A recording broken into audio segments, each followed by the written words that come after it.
The future is urban. By 2030, urban areas are expected to grow by 1.4 billion, with that growth occurring almost entirely in the developing world. Cities will account for 60% of the world's population and 70% of the world's GDP. The urban environment will be the locus where drivers of instability will converge. It is the domain that by the year 2030, 60% of urban dwellers will be under the age of 18. The cities that grow the fastest will be the most challenged as resources become constrained and illicit networks fill the gap left by overextended and undercapitalized governments. The risk of natural disasters compounded by geography, climate changes, unregulated growth, and substandard infrastructure intersect to frustrate humanitarian relief. Growth will magnify the increasing separation between rich and poor. Religious and ethnic tensions will be a defining element in the social landscape. Stagnation will coexist with unprecedented development as impoverishment, slums, and shantytowns rapidly expand alongside modern high-rises, technological advances, and ever-increasing levels of prosperity.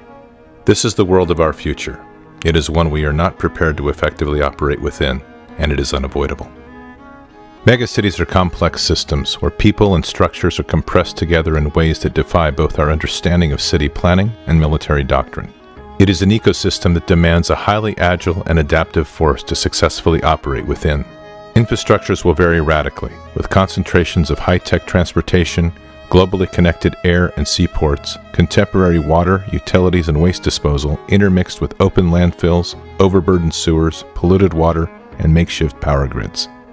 Living habitats will extend from the high-rise to the ground-level cottage to subterranean labyrinths, each defined by its own social code and rule of law.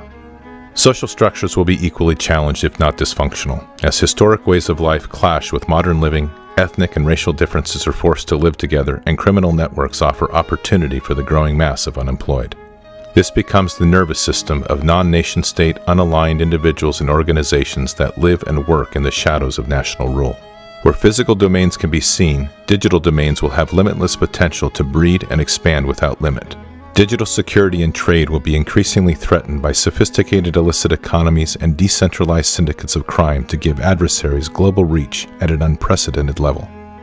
This will add to the complexities of human targeting, as a proportionally smaller number of adversaries intermingle with a larger and increasing number of citizens. The scale and density of these domains is daunting. In a city of 10 million, where you hold the support of 99% of the population, the remaining 1% represents a threat of 100,000. It is an environment of convergence, hidden amongst the enormous scale and complexity of the megacity. These are the future breeding grounds, incubators, and launching pads for adversaries and hybrid threats. Linked globally, these are man-made labyrinths that provide refuge and movement across the vast sections of these cities where alternate forms of governance have taken control.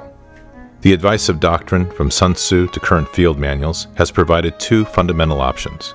Avoid the cities, or establish a cordon to either wait out the adversary or drain the swamp of non-combatants and engage the remaining adversaries in high-intensity conflict within.